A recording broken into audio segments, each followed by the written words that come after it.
China has unveiled sweeping measures to help resolve a ballooning debt burden held by local governments. It's trying to shore up support for a slowing economy, which also faces threat of new tariffs after Donald Trump's re-election to the White House. Beijing has allowed local governments to allocate $1.4 trillion towards reducing so-called hidden debt. That's defined as loans a government is liable for but not disclosed to citizens or creditors.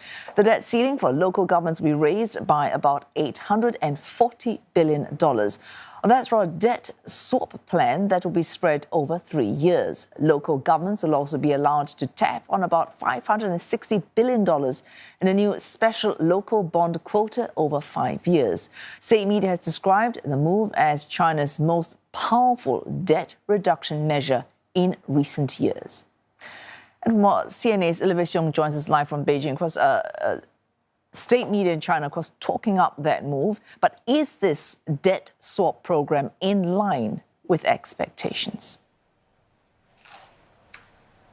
Wei Su, overall, according to analysts I've spoken to, they say that this move is pretty much in line with market expectations, although one observer that I've spoken to did say that he was disappointed in terms of the allocation and the details of it.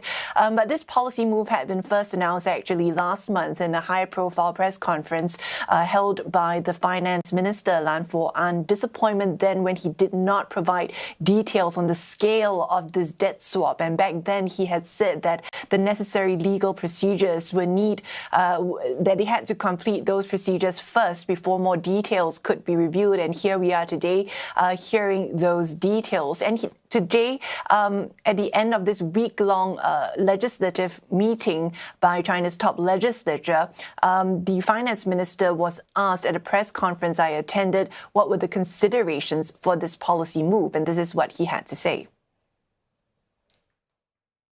安排6万亿元债务限额，置换地方政府隐性债务，是党中央统筹考虑国际国内发展环境，确保经济财政平稳运行，以及地方政府发展实际等多种因素做出的重大的决策部署，也是今年一系列 增量政策的重头戏。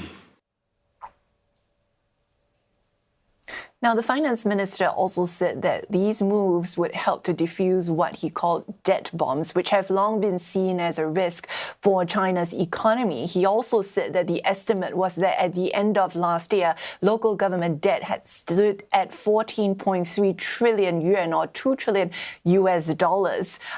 That in hidden debt chalked up from borrowing through companies or other financing vehicles on behalf of provinces and cities off their balance sheet. That used in the past decade or so to fund many infrastructure projects that have been key to drive China's economic growth.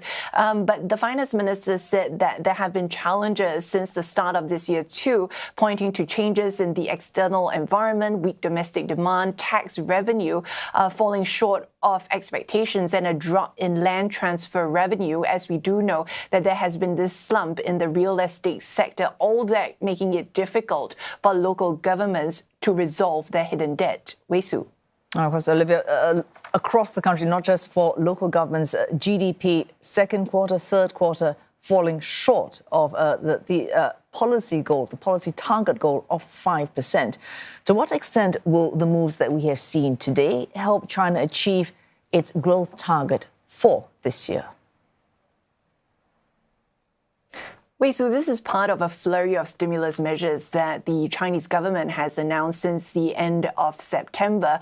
Those including key rate cuts as well as moves to boost the property sector as well. Now, this particular debt swap, according to the finance minister, will help to solve the urgent need of local governments to resolve their current debt. He said that this will be reduced from 14.3 trillion yuan to 2.3 trillion yuan before before 2028, also reducing interest payments by 600 billion yuan over the next 5 years. Now, this will free up more cash for local governments to focus on development and investment and improving livelihoods. In the long term, also, the minister said that there would be a zero-tolerance approach to ensure there's no new hidden debt. He said that this would be an iron discipline. But there are some concerns from observers that I have spoken to. They say that while this may give local governments more breathing room, this, however, may only just turn hidden debt into visible debt and not actually spur more economic activity that could drive growth that is needed and is what China wants to see. Some also say that it doesn't really address one of the key drags on China's economy, that of weak domestic consumption. Also, with the recent U.S. election, President-elect Donald Trump promising those 60% tariffs on Chinese goods, some had been expecting a bigger package to be announced. But the indication is that there is more to come. The finance minister is saying that there will be more fiscal policy support added next year. Wei Su. I'm sure we'll be hearing far more of these support measures from you. Olivia Siong reporting live there from Beijing.